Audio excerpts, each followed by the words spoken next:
Merci beaucoup. Bonjour à toutes et à tous. C'est un plaisir d'être avec vous, vous tous et vous toutes aujourd'hui. On a parlé en première partie de l'agisme et puis en quoi ça pouvait être un obstacle parfois à la participation sociale et puis ça peut se décliner parfois dans les milieux d'hébergement comme les vôtres.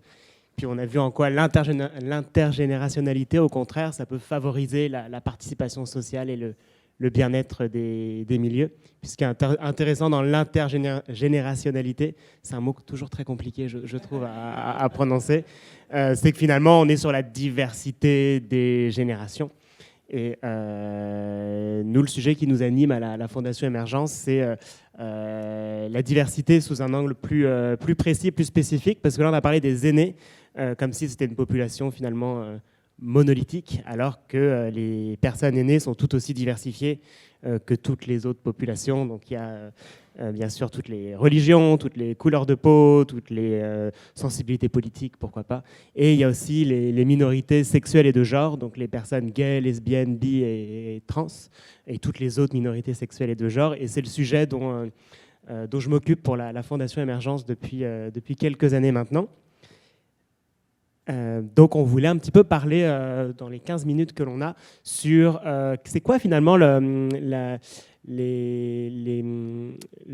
conséquences lorsqu'on est une minorité sexuelle et de genre, c'est quoi les conséquences que ça peut avoir par rapport à la participation sociale et notamment dans les milieux d'hébergement. Moi, c'est un sujet que, en fait, ce qu'on offre à la Fondation Émergence avec le programme Pour que vieillir soit gay, c'est de la sensibilisation pour les milieux aînés, mais en particulier les milieux d'hébergement, pour éveiller un petit peu sur la question de la diversité sexuelle et de genre, qui est, vous l'avez peut-être remarqué, mais qui reste très largement un tabou, notamment dans les milieux d'hébergement pour personnes aînées. Le milieu des COP, c'est un milieu que je connais un petit peu moins, mais je connais bien les RPA, les CHSLD, etc.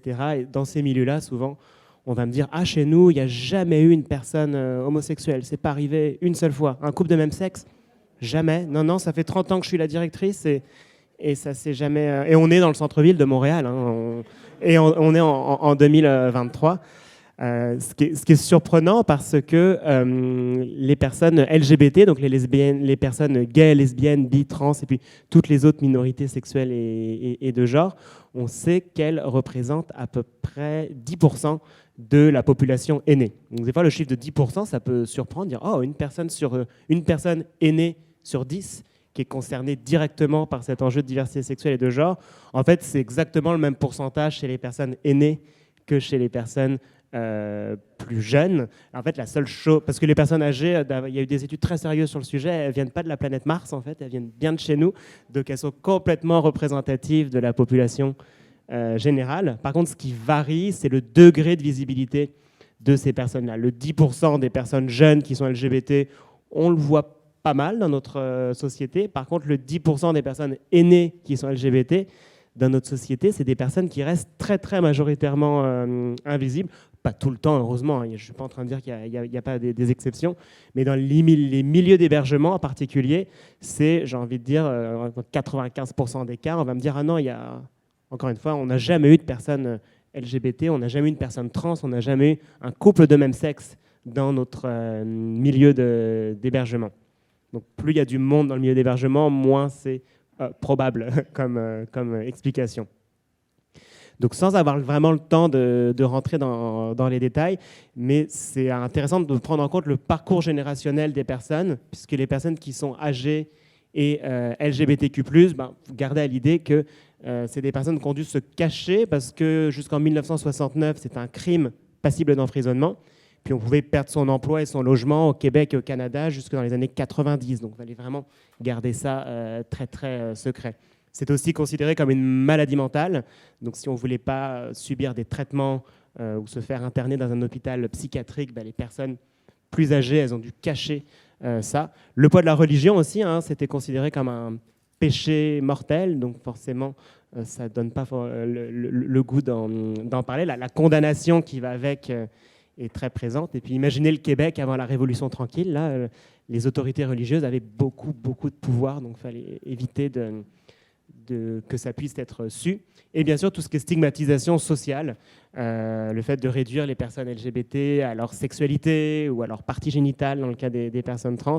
Et puis bien sûr, toutes les insultes qui peuvent exister, les stéréotypes. Quand on parlait des phénomènes de l'agisme, en fait, quand il y avait ton diagramme avec les différents... L'homophobie, la transphobie, ça prend un petit peu la même forme finalement. C'est des préjugés que les personnes intériorisent elles-mêmes, qu'on peut subir dans les relations interpersonnelles, ou qui peut aussi être systémique, institutionnel, ou c'est dans nos rapports à la société tout entière que ça peut laisser des traces. En fait, je reprends un peu, il y avait la même illustration dans la présentation de Marie-Claude, mais les personnes qui sont âgées LGBTQ+, dans leur vie, elles ont subi beaucoup d'homophobie et de transphobie, et puis en plus, elles vont subir de l'agisme. Puis c'est pas juste des personnes âgées LGBT, c'est des personnes complètes. Donc elles peuvent avoir une couleur de peau qui n'est pas blanche, ça peut être des femmes pour un peu plus de la moitié d'entre elles, ou des personnes autochtones, ou des personnes qui ont une origine, une religion, une langue qui est différente de celle de la majorité autour d'elle. Donc tout ça, plus on cumule finalement les niveaux de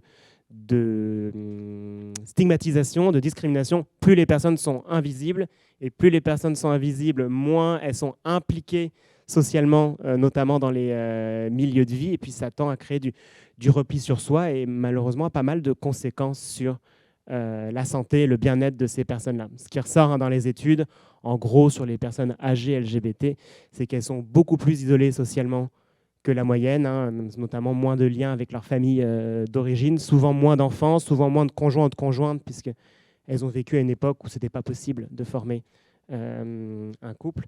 Et donc tout ça, ça a un impact sur leur participation sociale et donc sur leur santé mentale. Tout ça, c'est des enjeux qui sont vrais chez toutes les personnes aînées, mais on est sur un facteur de risque qui est 2 à 3 fois plus élevé lorsque la personne âgée en question est une minorité sexuelle ou de genre.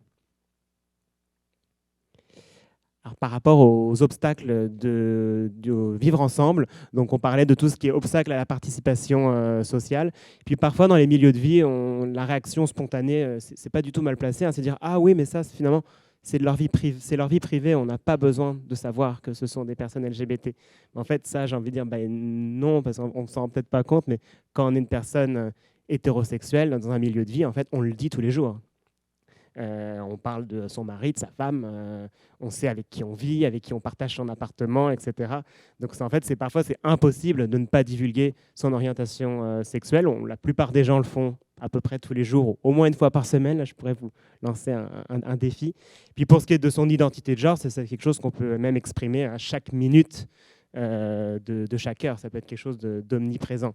Donc c'est pas juste une question de vie privée, en fait, c'est une question de parcours de vie, quelque chose qui fait partie des personnes, et c'est très compliqué de ne pas en parler, et c'est ça qui va les freiner parfois à aller vers des occasions de socialisation, par exemple peut-être des coops dans lesquelles elles pourraient s'impliquer, ou même le milieu associatif, etc. Parce que tout de suite, il y a la question de est-ce que je vais pouvoir le dire? Si je le dis, est-ce que ça va être répété? Est-ce qu'il va y avoir une réaction négative? Est-ce qu'il ne serait-ce qu'il va y avoir un malaise? Vous savez, quand on n'est pas trop à l'aise de parler du sujet, ne serait-ce que si la personne n'a pas le bon vocabulaire ou ne sait pas trop comment réagir, etc., on évite l'activité la prochaine fois, et on n'y retourne pas.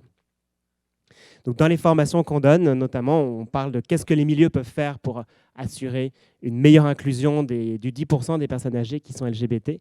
Donc ça, c'est notre programme Pour que vieillir soit gai. C'est des formations qu'on donne sur demande aux milieux. Donc des formations pour les milieux d'hébergement. Pour que vieillir soit gai. Vous saisirez le jeu de mots entre le bonheur et le fait d'être une personne gay. Donc on offre des formations, et puis je n'ai pas le temps de les détailler, mais ça, c'est les exemples de... Oh, pardon, je suis allé trop vite là quand même. Ça, c'est les exemples de bonnes pratiques qu'on peut donner dans les formations. On revient sur le parcours générationnel, les statistiques.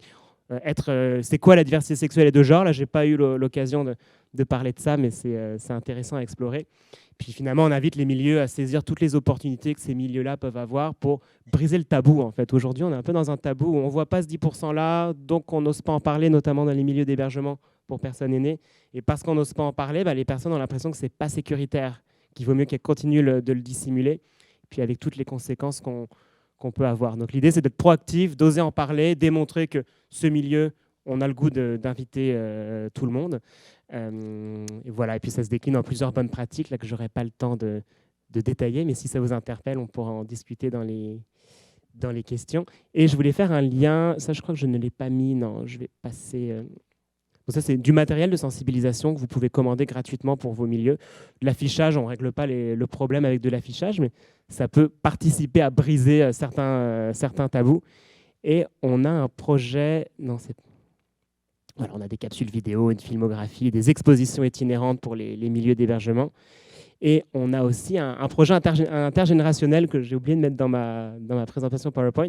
Ça s'appelle Devoir de mémoire, où c'est justement des personnes âgées LGBTQ+, qui parlent un petit peu de leur parcours de vie, notamment pour sensibiliser les plus jeunes, parce qu'il y a aussi de l'agisme dans les communautés LGBT. Et quelque chose qu'on oublie trop souvent, c'est les droits dont on bénéficie aujourd'hui au Québec et au Canada en tant que personne LGBTQ+. Ce sont nos aînés qui se sont battus, qui ont pris des risques pour obtenir ces droits-là. Et aujourd'hui, ces personnes-là, elles vont dans des milieux d'hébergement où, pour une bonne partie d'entre elles, elles retournent dans le placard, elles retournent dans un déni de leur orientation sexuelle ou de leur identité de genre. Donc c'est assez malheureux que tout ce que ces personnes ont apporté à la société, finalement, on les laisse finalement retourner dans le placard, dans leur dernier milieu de vie. Voilà, merci tout le monde pour votre attention. Merci.